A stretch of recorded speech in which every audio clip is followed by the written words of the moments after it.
Fair warning, I like this episode. Dave, Yeah, I'm the only guy in the neighborhood who owns homing pigeons, right? I know that, Phil. Yet, when I meet someone new, I don't say I'm Phil Durkin, the guy that owns homing pigeons. I say I'm Phil Durkin. That's Phil Durkin, Dave's next-door neighbor, for exactly one episode. He wants to know why Dave spends every Saturday afternoon polishing the car. Because I live next door to Phil Durkin, the guy who lets his homing pigeons out every Saturday morning. Fair answer. The obvious alternative to polishing the car is making Phil do it. Boy, look at the accessories you added on this car.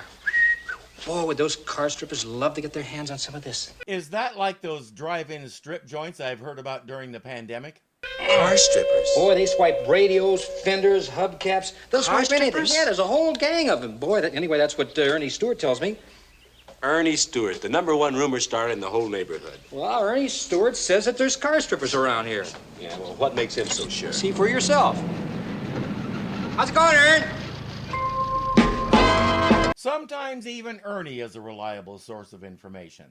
That's going to kick off a paranoia in Dave that will keep you alternately laughing and shaking your head. There we are. Feel safer now, Mom? David, it's very sweet of you to put a lock on the door, but I'm perfectly capable of taking care of myself. Spoken like a true mother. I just don't want you to have to prove it, that's all. I'm not sure what he had on the door before, but now he's got a nice new padlock. 50 cents he gets out. Who gets out? Moon, isn't that who you got in there? No, honey, the car's in there. Where's Moon? He's in the car. And he doesn't have the key, so there. Some clues to work on. You mind?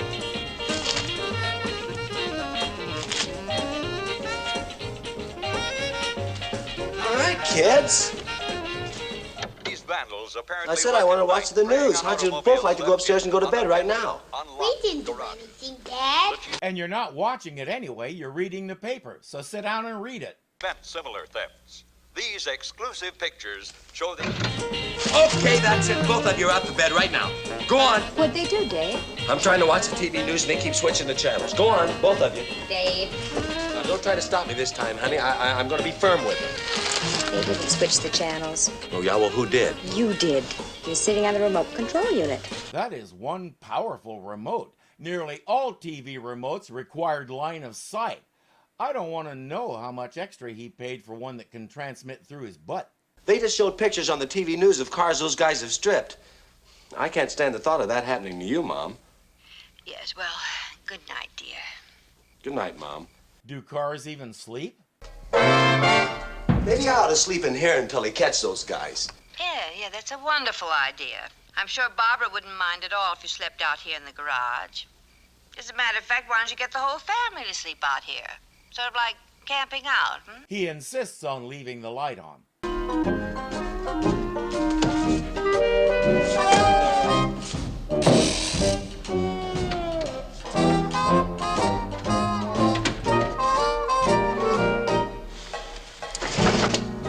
Barbara doesn't want him to leave the light on. Would you please go down and turn it off? Or if you'd like, I can put my slippers back on and my robe back on and go down this. Enough. Looks like he married a mother figure. I'll tell her the switch was broken and I couldn't turn it off. Good night, Mom. David, wouldn't Barbara want to know why you just didn't unscrew the light bulb? Mom's Barb's wouldn't think of a thing like that. She's a woman. Everybody knows women don't think about screwing. I'm a man and I didn't even think of it. See you in the morning, Mom. Why didn't you just unscrew the light bulb? Okay, maybe she will think of it. Dave, What? the switch isn't really broken, remember?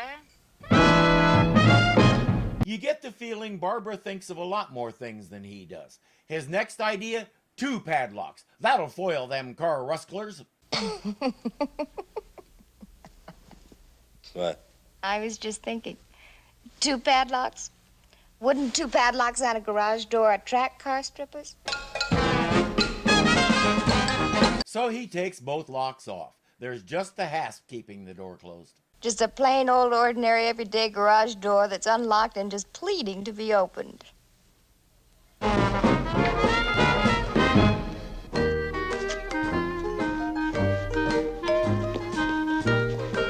His new idea? He'll tie that string around his toe. The other end is attached to the garage, so if someone bumps into it, he'll wake up and catch him. Uh-oh.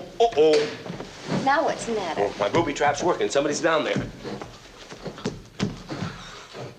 Anybody there? Yes, he has long white teeth and hair all over his body. What? Yes. It's our trusty little dog, Moon. The dog is trying to steal the car? What I did was I took a bucket and I put it on top of a shelf. I put over the garage and I filled a bucket with water and then I put this string. Oh, Moon must have got drenched. Poor dog. I better go check on him. You can almost hear Barbara counting down in her head. 3, 2, 1.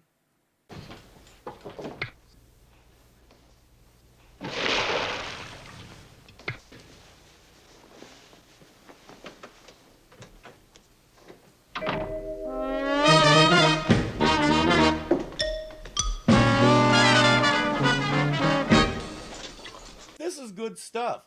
Needless to say, he's sleeping in the car. That should help him sleep. Oh. Mom, don't you worry about Barb's. She's sound asleep. And when Barb's asleep, nothing ever wakes her up.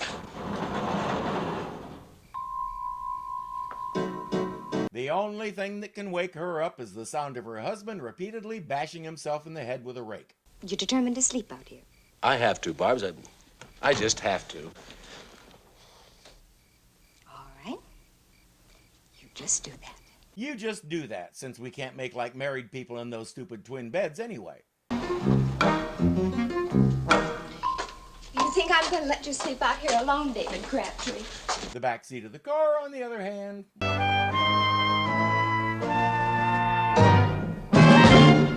Oh, my goodness. What's the matter? The children, they're all alone in the house. No, we're not. Well, remember when Mom said this? As a matter of fact, why don't you get the whole family to sleep out here? Sort of like camping out, And at least somebody's enjoying it. Gee, Mommy, this is fun.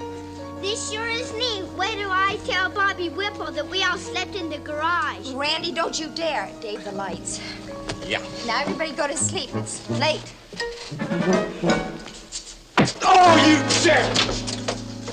What did you say, Daddy? Never mind. He said, yeah, this is lots of fun, except when I do that. Dave, do you hear something?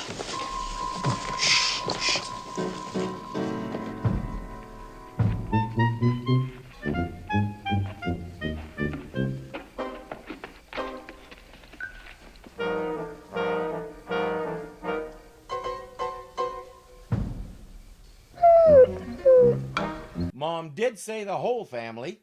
The Waltons didn't premiere until the early 1970s, and there's one thing that show was famous for above everything else. Good night, Barb's. Good night, Dave. Good night, Mom. Good night, Randy. Good night, Daddy. Good night, Cindy. Good night, Moon. And now you know where they got the idea. And I have to wonder if they named the dog Moon just so they could do that joke. Phil from next door comes poking around because he saw somebody going into the garage. Dave won't offer any explanations. He'll just say, "This is how it is. Good night, Phil." Dave? Dave. You know the noise we heard last night after Phil left? The one you were too tired to investigate? Yeah, what about it? Well, look. The house was robbed last night. Thanks to that, Phil is ready to give Dave a little good-natured razzing about his paranoia. You're the only one that I know that can sleep in his garage all night so his car wouldn't be stripped and then have his house robbed. Well, the police got the guys that did it, and they're going to have my furniture back this afternoon. I got a good night's sleep and my house wasn't robbed. You should take a lesson away from that. You know, Dave, living next to you is just one big surprise. You know? I mean, I never know what's going to happen from day to day. It's just one wild thing.